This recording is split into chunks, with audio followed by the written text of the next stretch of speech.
being taken advantage of can be very, very expensive. You can imagine someone selling you a crankshaft and a whole week of assembling your engine, but the problem was a carburetor cleaning. Just sit down and think about it. Think about it.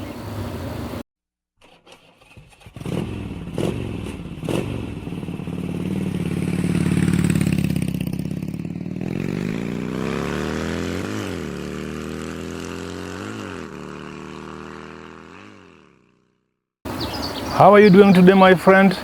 Welcome back to Two Wheels Paradise, your home of motorcycle content. I really appreciate the time you have taken to watch my videos, for the subscriptions that are almost now 2,000. I don't take it for granted. I know it takes you time and resources to actually sit down and watch my videos, so I do appreciate that one. Here we are today with another video, a very, very incredible video, and I want us to talk about the mechanical skills that every biker should possess. Just basic maintenance mechanical knowledge and skills that everybody on a motorcycle must possess, must have, if at all you are going to be safe on a motorcycle. Some basic things that we delegate to other people, some things that we go to garages for, some things that you're supposed to do yourself, and I'm going to tell you why. Let's get down to business. Mechanical skills that every biker should possess. Number one is checking your tire pressure. There is very little science in pumping air into your tires, but a lot of people don't know. A lot of people don't know. You just go to petrol station, you let whoever is there, the guard, the attendant, whoever is there, to just do it for you. These are things that you're supposed to have. What if you go to another petrol station and nobody is there to help you? What do? Some basic things like checking your tire pressure. Make it a habit. Learn these things. Some days you're going to find yourself in a compromising situation where it is you and you to solve that issue. You and you alone. Again, you're supposed to know how the bike feels when tire pressure is off. Maybe your bike requires 33 to the rear and 27 to the front. When it goes down to 22, you should be able to tell something is wrong and it is my tire pressure. A lot of things are going to go off. If you know how to pump air into your tires, trust me, you're going to learn how to tell when to require tire pressure. Number two, the crash cable adjustment. The crash cable. Most of the bikes that we ride these days, and even the old days, the crash is operated through a cable.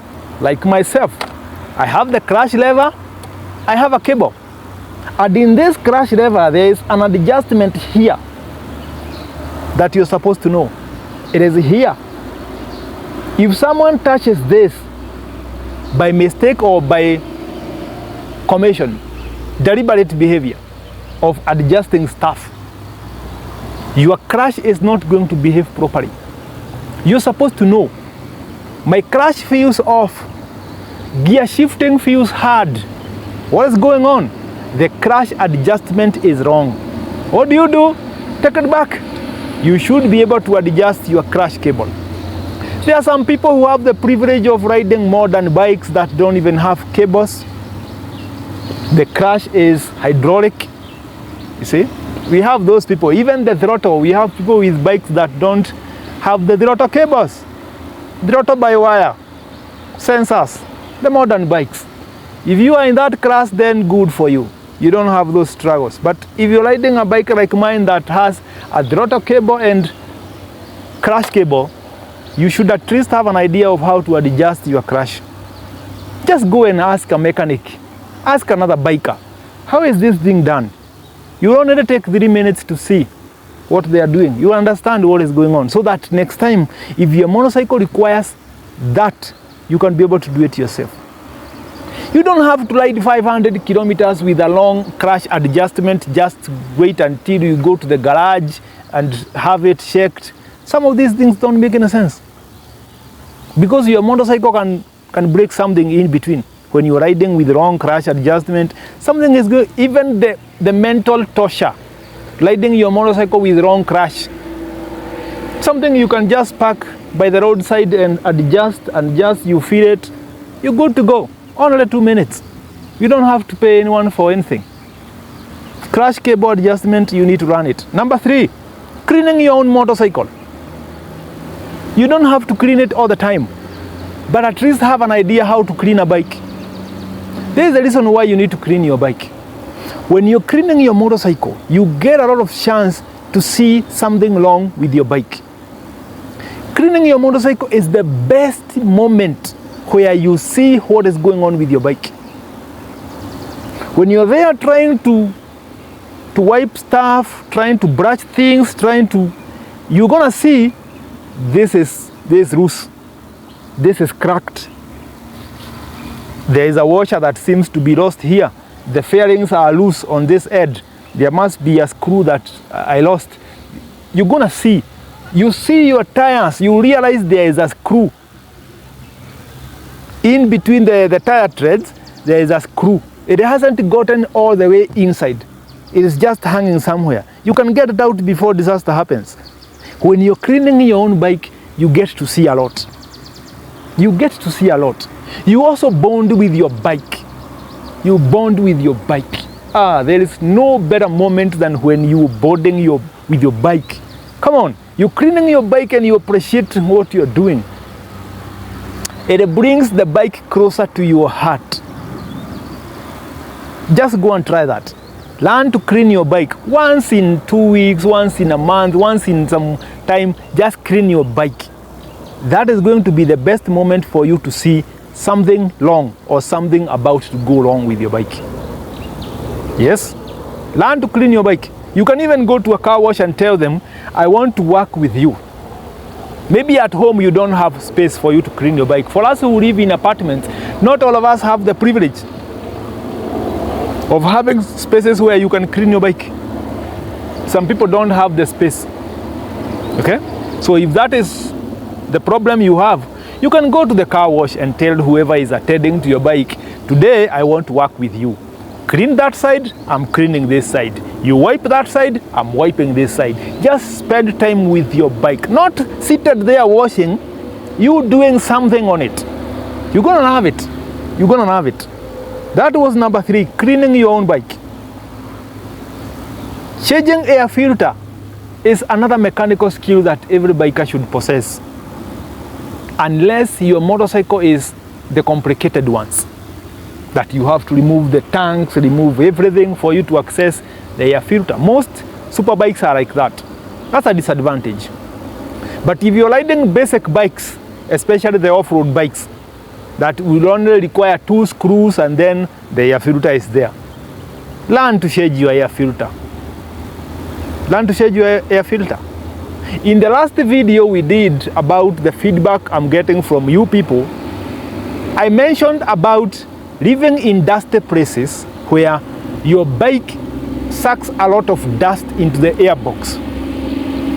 If you wait for it until the next service, you're gonna waste a lot of fuel, a lot of performance is getting wasted because your air filter is dirty.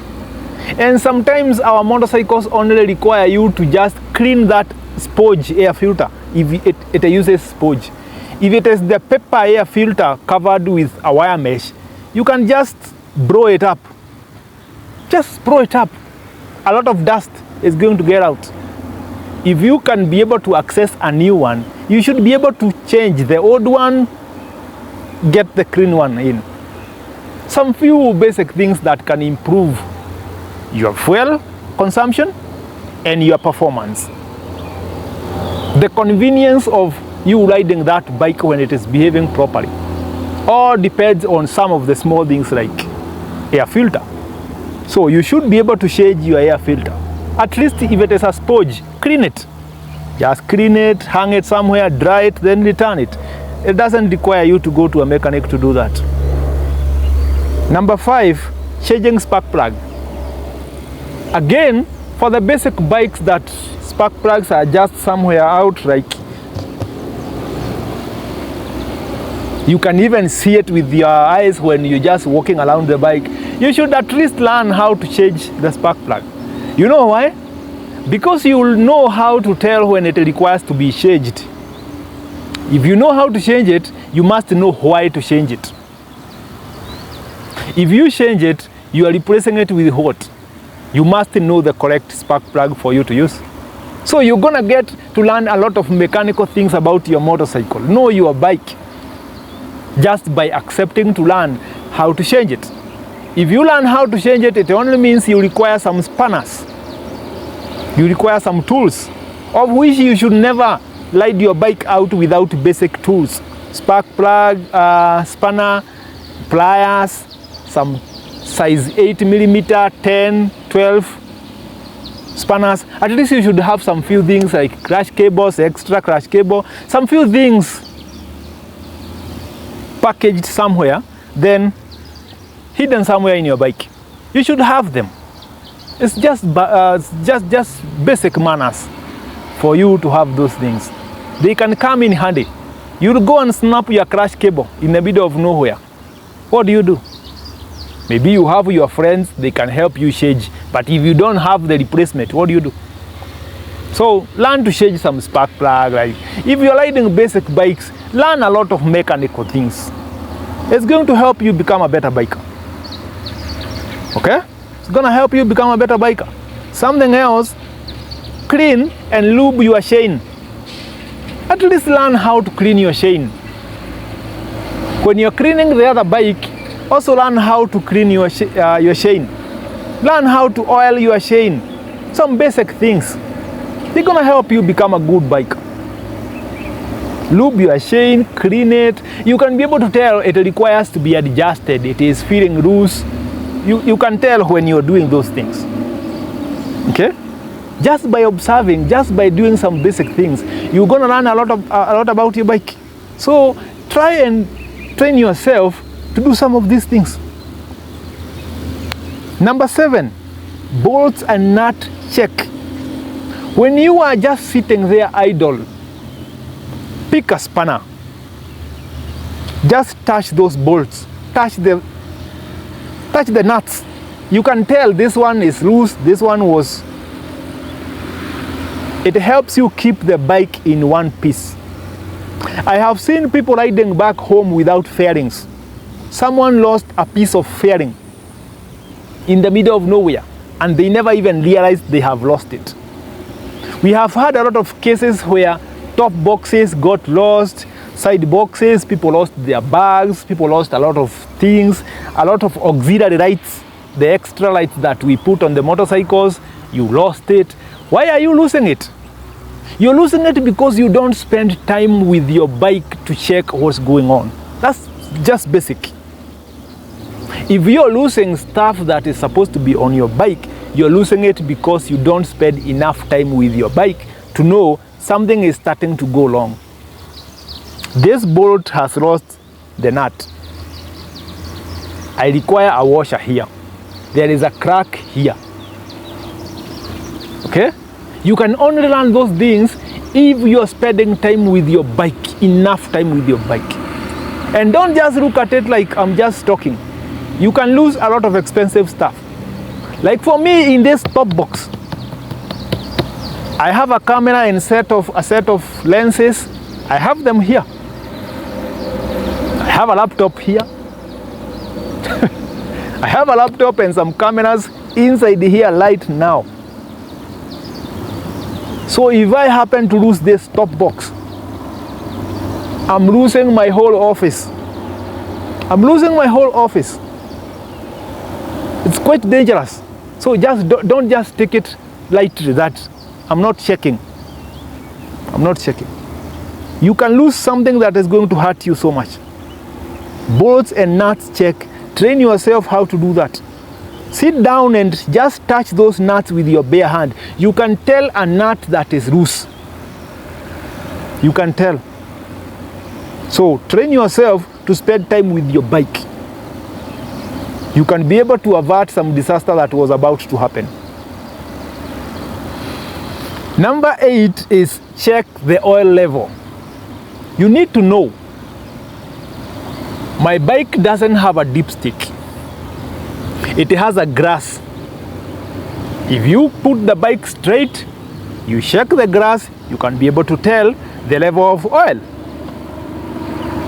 If it is here, it is on the normal level, the full, the maximum. If it is here, it is on the minimum. If it is in between, it is on the correct level. That's where it's supposed to be. If it is so high up, it is extra. If I can't see it on the minimum, it's getting so low. You should be able to tell those things. Because if you're riding your bike without engine oil, the correct level of engine oil, chances are you're going to break something. Your crankshaft bearings, your tappets on the head, if you have tappets or shims, whatever you use to, your timing is going to get wrong. A lot of things are going to go wrong. A lot of things are going to go wrong, especially the cylinder, the internal layer of the cylinder, the piston and the rings.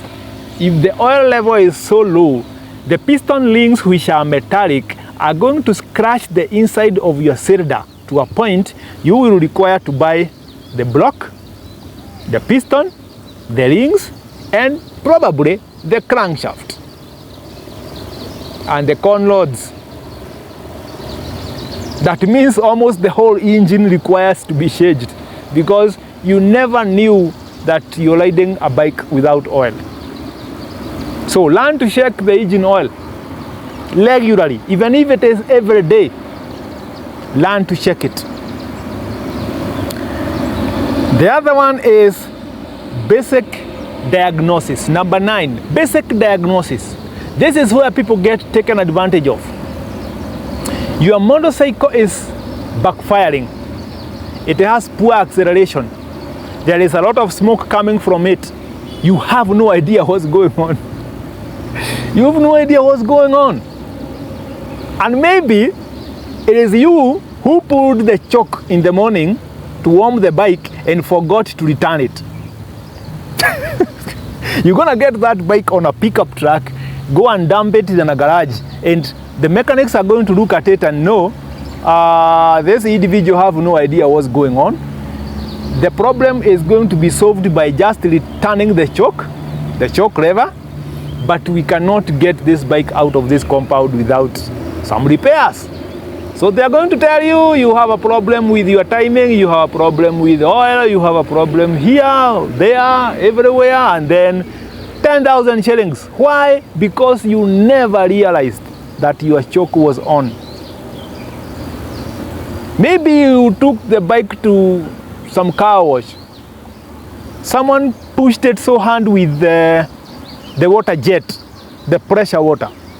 The spark plug cap was moved slightly, some few millimeters. It was moved. And then on your way back home, as you're riding, the vibrations of running through malam bumps and here and there, the spark plug cap came out. So now your engine has no spark. It can't move. And you can't really tell what's going on. You're gonna get a pickup, put the bike on top, carry it to the garage or home, 5,000 shillings for the pickup. Another day a mechanic will have to come, pay them. Doesn't make any sense. It doesn't make any sense. And especially for you female bikers, don't be so female. You decided to put your both feet into the motorcycle world, learn some few things. Because you are the people who are complaining mechanics are taking advantage of you. And they are going to do that until the day you accept it to learn some few things. You should be able to tell when a battery terminal is loose. Because if you put the ignition on, the dashboard just blinks and then goes off. That one is not a problem with the engine. That's not a problem with fuel. That's not a problem with spark plug. That is just a problem with whichever power is powering the dashboard. The battery. Okay? You need to know. Someone will come and tell you your bike is backfiring, poor acceleration, you need a crankshaft. And you're gonna buy it because you have no idea. Only to realize the spark plug was the problem. Maybe the choke lever was the problem. The carburetor needed cleaning. Someone is selling you a crankshaft and they know what they're doing. We have evil mechanics out here. People are going to take advantage of you. This is so frustrating. Be able to diagnose your bike. If the engine has a problem, how is it supposed to behave? If the battery is dead, how is it supposed to behave? If the spark plug is not working, how is it supposed to behave? If tire pressure is wrong, how is it supposed to behave? Your wheel bearings are wrong. Someone is telling you to change the sprockets. Because they have the sprocket in stock, they want to sell you the sprocket. But in the process of changing the sprocket, they will tell you, I have also realized your bearings are not good. Do you have them? Yes, I have them. Put them. They have solved the bearing problem, but also sold you a whole set of sprocket and chain that you never needed. Then you're gonna leave them with your old ones, which are still operational. They will sell to someone else. That's how it happens. Even in the vehicle mechanics, that is what happens. That is what happens. I have been a victim one day with my Mazda.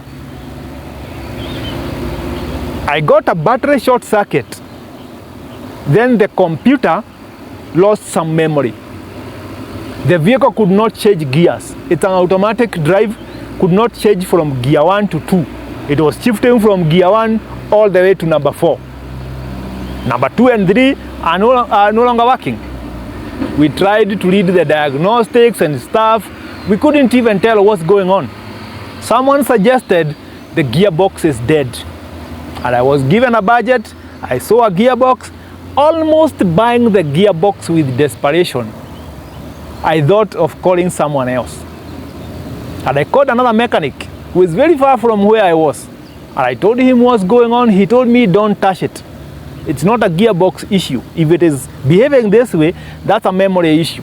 Remove the battery terminals, give it that a minute, then return it. That is what I did. 2 years down the line, I'm still driving that vehicle. 2 years down the line, and I was almost buying that gearbox because I knew the gearbox is dead. So when I tell you to learn this basic diagnostic stuff, just take it serious. It can be the only thing you needed. The last one, number 10, is to know your bike.